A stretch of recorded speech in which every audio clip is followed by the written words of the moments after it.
I put my little reindeer earrings on today. Do y'all like them?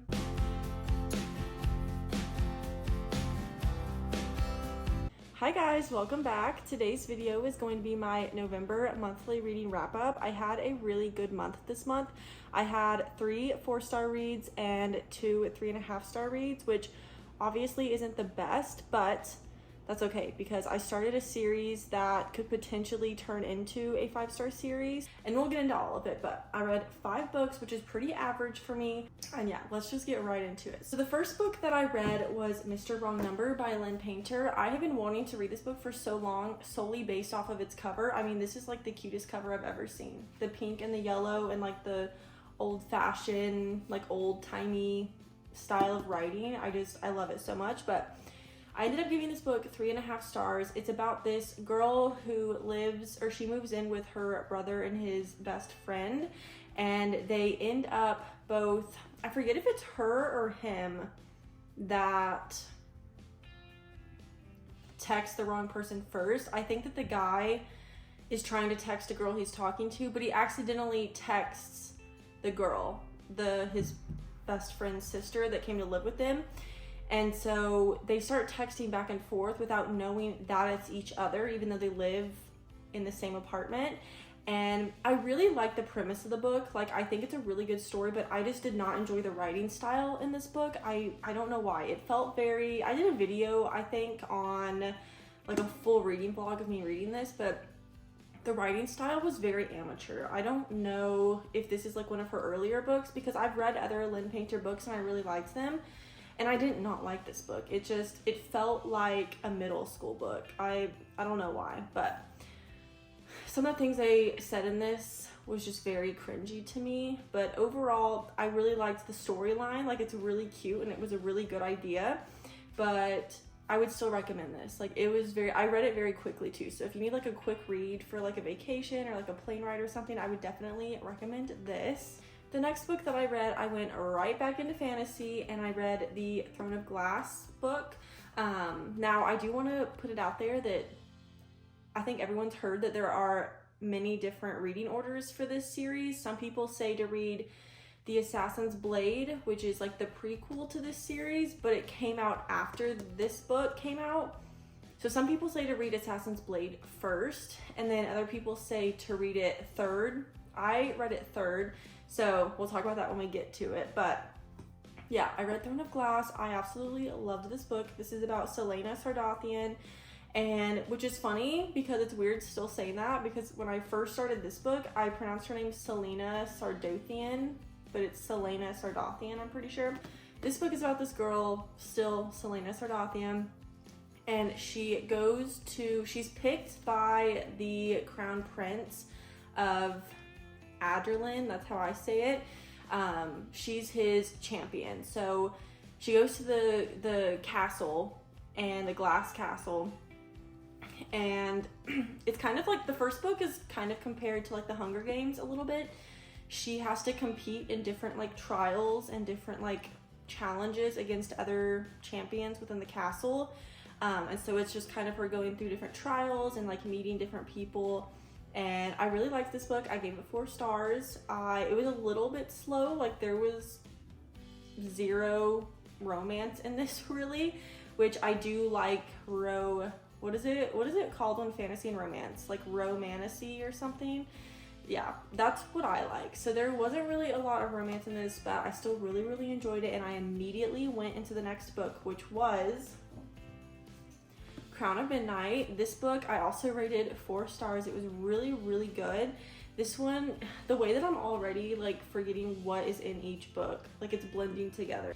So this is, I don't want to spoil anything for the people that haven't read this, but she's still at the castle in this book, and the trials are over. She's kind of just like living her life in the castle, and she's kind of under like the king's orders to like kill people that are like the king doesn't like.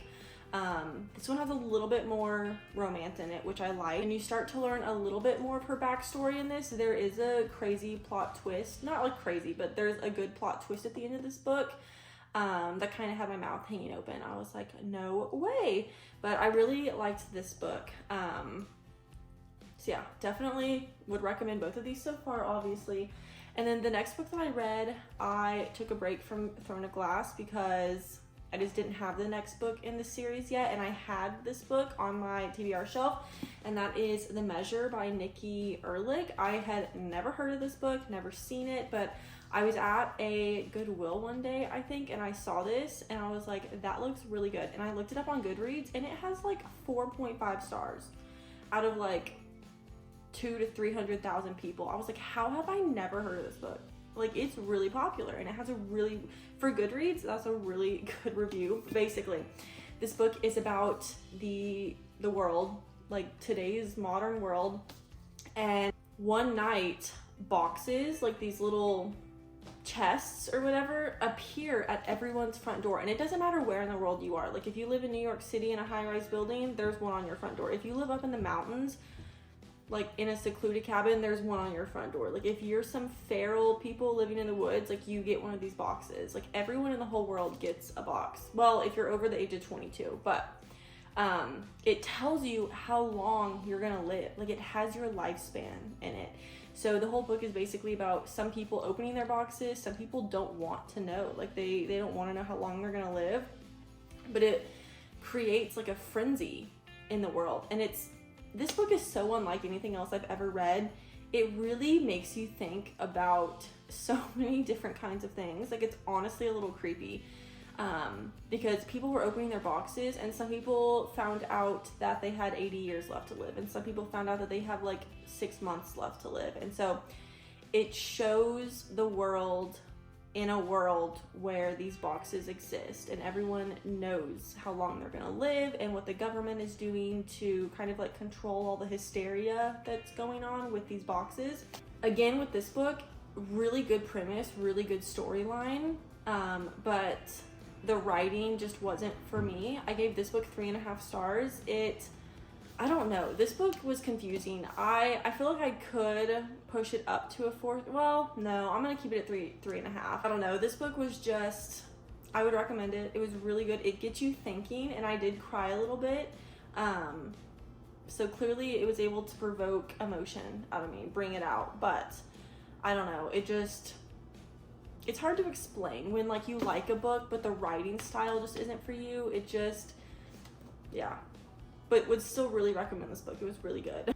And the last book that I read in November was The Assassin's Blade. I finally got around to this one. I'm gonna be honest, I don't have a say yet. Like, I don't have any thoughts yet on what order I think you should read this series in. I thought it was fine reading this book third. But I can see why people would think reading it first is like the best way. I totally get that, but either way, it worked out fine for me. But this book was, I don't know if it was my favorite out of the 3 or not. I really, really enjoyed this book. This book's actually made up of 5 different books. So it has like actually a table of contents, and you can kind of see. So I believe that Sarah J. Maas wrote these books when she was younger, and she didn't release this prequel until after the first like 2 books came out. But this is a collection of 5 different like stories. But I really enjoyed all of them. They were really fun to read. I gave this book 4 stars as well. So far, all 3 books that I've read in this series have been 4 stars. They've been really, really good, but not good enough to where I'm like, not ACOTAR level good yet. And I'm not too worried because I know that a lot of people say the first couple books are slower, and then once you get to Heir of Fire, which is what I'm reading right now, then it picks up a little bit. And I can totally see that already. I'm not going to comment on Heir of Fire in this video, but I totally can see how it's picking up now. But yeah, really, really liked this book. This is just before, all of the events in this book take place before Throne of Glass. So she's like a year younger in this, but you meet new characters, and I don't know, it was just really interesting. But I would really, really, really recommend this book whether you read it first or third.